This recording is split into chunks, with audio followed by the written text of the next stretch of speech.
Hi കൂട്ടുകാരെ, എല്ലാവർക്കും സ്വാഗതം. രേണുവിന്റെ ശ്രുതി മരിക്കുന്നതിന് ഒരാഴ്ച മുമ്പ് ബിഷപ്പിന്റെ അടുത്ത് പറഞ്ഞിട്ടുണ്ട്, ഞാൻ മരിച്ചാൽ എന്നെ ഇവിടെ അടക്കണമെന്ന്, ഞാൻ ഇവിടെ തന്നെ കഴിഞ്ഞോളാമെന്ന്. അതിന്റെ കാരണം എന്തായിരിക്കും? ശ്രുതിയുടെ കയ്യിൽ കാശില്ലാത്തത് കൊണ്ട് ശ്രുതി പൈസ കൊടുത്തിട്ടില്ല. ആ പൈസ കൊടുക്കാത്തത് കൊണ്ടാണ് കിച്ചുവിനെ ലാപ്ടോപ്പ് വാങ്ങിച്ച് കൊടുത്തതിന് ശ്രുതിയുടെ ഭാര്യ രേണു വീട് ചുറ്റും ഓടിക്കുകയും തർക്കം ഉണ്ടാവുകയും വടിയും കല്ലും ഒക്കെ എടുത്ത് വീട് ചുറ്റും ഓടിച്ചിട്ടുണ്ടെന്നാണ് അയൽവാസികളായ ഒരാളിൽ നിന്നും അറിയാൻ പറ്റിയത്. നേരത്തെ രേണു താമസിച്ച വീടിന്റെ അയൽവാസികളായ 1-2 പേര് പറയുന്നത്. അത് വീട് വെറുതെ ഓടിക്കില്ല, വീട് ചുറ്റും ശ്രുതി വീട്ടിൽ നിന്ന് ഇറങ്ങി എന്തെങ്കിലും ഒരു ആക്സിഡന്റ് ആയിട്ട് ശ്രുതിയുടെ തല പൊട്ടിപ്പൊളിയട്ടെ എന്ന് പറഞ്ഞിട്ട്, ചത്തുപോട്ടെ എന്ന് പറഞ്ഞിട്ട് തന്നെയാണ് രേണു ശ്രുതിയെ വീടിന് ചുറ്റും ഓടിച്ചത്. അപ്പോ താമസിക്കുന്ന വീടിന്റെ അയൽപ്പക്കത്തുള്ളവര് ഇതെല്ലാം കേൾക്കുകയും കാണുകയും ചെയ്തിട്ടുണ്ട്. അതിന്റെ അടുത്ത ആഴ്ചയാണ് ശ്രുതി ഫ്ലവേഴ്സിന്റെ പരിപാടിക്ക് പോകുന്നത്. തൃശ്ശൂർ ജില്ലയിൽ വെച്ചിട്ട് അപകടം ഉണ്ടാകുന്നത്. ആ അപകടത്തിലാണ് ശ്രുതി മരിച്ചു പോകുന്നത്. അപ്പൊ അവള് പറഞ്ഞത് അതേപോലെ അറമ്പറ്റി സംഭവിച്ചില്ലേ? പിന്നെ അവൾക്ക് ഇത്രയ്ക്കല്ലേ ദുഃഖം ഉണ്ടാകുള്ളൂ. നമ്മളെന്തിനാ പറഞ്ഞത്? ശ്രുതിയുടെ ഭാര്യ കരഞ്ഞില്ല, ശ്രുതിയുടെ ഭാര്യ അഭിനയിക്കുകയാണ്, കരയല്ല, കരഞ്ഞു എന്ന് അഭിനയിച്ച് കാണിക്കുകയാണെന്നൊക്കെ നമ്മൾ ഓരോരുത്തരും പറയുന്നുണ്ട്.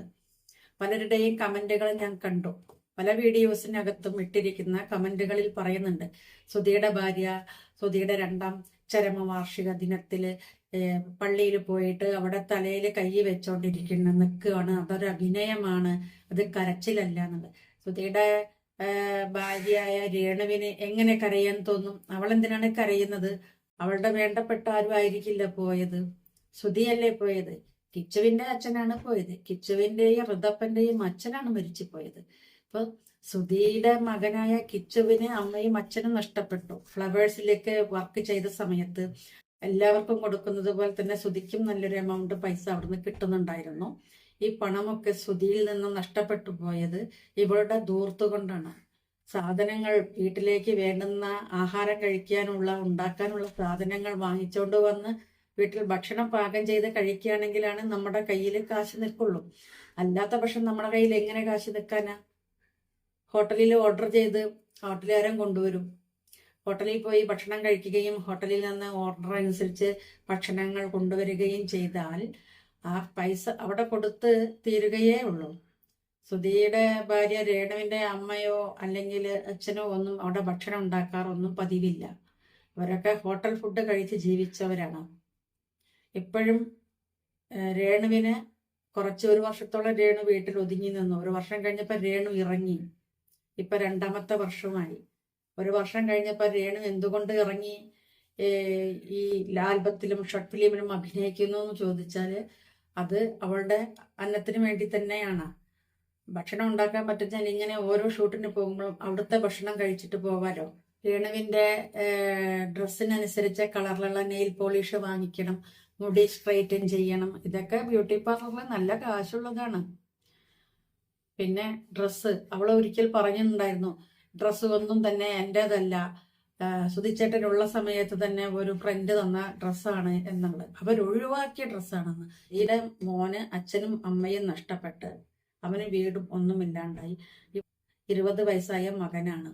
അവന് നാണക്കേടുണ്ടാകും. കിച്ചുവിനോട് ചോദിച്ചിട്ടാണ് കിച്ചു പറഞ്ഞിട്ട്, കൊച്ചുവിന് ഇവിടുന്ന് നോക്കിയാൽ കാണാ, പോയാൽ കാണാ, ഇവിടെയല്ലേ അവൻ നിൽക്കുന്നത് എന്ന്. ഒരു മാമോദീസം വെക്കാത്ത, ഒരു ആദ്യ കുർബാന നടത്താത്ത ഒരാളെ എങ്ങനെയാണ് പള്ളിയിൽ അടക്കം ചെയ്യുന്നത്? ഞാൻ ഹിന്ദുവാണ്, പക്ഷേ പള്ളിയിൽ അടക്കുന്നതിനും ചില മാനദണ്ഡങ്ങളൊക്കെ ഉണ്ട്. വീഡിയോ കാണുന്ന ആരെങ്കിലും ഒന്ന് പറ.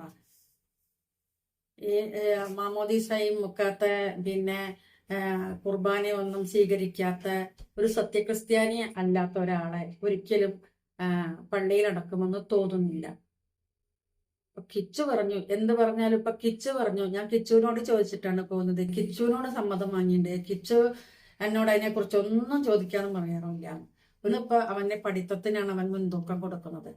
രേണുവിന്റെ ഈ പൊറാട്ടിന് അല്ല, കോപ്രായങ്ങൾ കാണാനല്ല, കോപ്രായങ്ങൾക്ക് സപ്പോർട്ട് ചെയ്യാനും ഒന്നുമല്ല അപ്പൊ കിച്ചുവിന്റെ ലക്ഷ്യം. കിച്ചുവിന്റെ ലക്ഷ്യം എന്ന് പറഞ്ഞാൽ അവൻ പഠിച്ച് ഉയർന്ന് ഒരു ജോലിയിലാകുക. അതാണ്, സ്വന്തം കാലിൽ നിൽക്കാൻ അവനൊരു വരുമാന മാർഗം വേണം.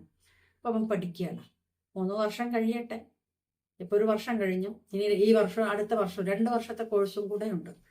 അത് പഠിച്ചു കഴിയുമ്പം അവനൊരു ജോലിയായി കഴിയുമ്പം രേണുവിന്റെ ഈ കിച്ചുവിനോട് ചോദിച്ചാണ്, കിച്ചു പറഞ്ഞിട്ടാണ്, കിച്ചുവിന്റെ അനുവാദത്തോടെയാണ് എന്നുള്ളതെല്ലാം നിർത്തേണ്ടി വരും.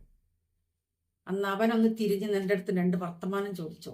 കിട്ടുന്ന നിനക്ക് നെയിൽ പോളിഷ് വാങ്ങാനും ഹൈ ഹീൽ ചെരുപ്പ് വാങ്ങാനും മുടി സ്ട്രൈറ്റ് ചെയ്യാനും മേക്കപ്പ് ഇടാനല്ലേ ഉള്ളൂ. മേക്കപ്പ് അല്ലേ ഇപ്പൊ തേച്ച് മിനുക്കി വെളുപ്പിച്ച് പൊട്ടിയിട്ടിട്ട് അതിനകത്ത് അഭിനയിക്കാൻ വരുന്നത്, ആൽബത്തിലും ഷോർട്ട് ഫിലിമിലും എല്ലാം അഭിനയിക്കാൻ വരുന്നത്. കുറെ സംവിധായകൻ എന്ന പേരിൽ കുറേ പേര് പുറകെ പോകുന്നുണ്ട്. ഇപ്പം സോഷ്യൽ മീഡിയ തുറന്നാൽ ഉള്ളതാണ് ഒരു ആഷിയും ജാസിയും ഒരു രേണുവും. അപ്പോൾ എല്ലാവരും റിയാക്ഷൻ വീഡിയോ ചെയ്യുന്നത് കൊണ്ട് രേണു വീണ്ടും മുന്നോട്ട് കയറി പോവുകയാണ്. തൽക്കാലം നിർത്തുന്നു.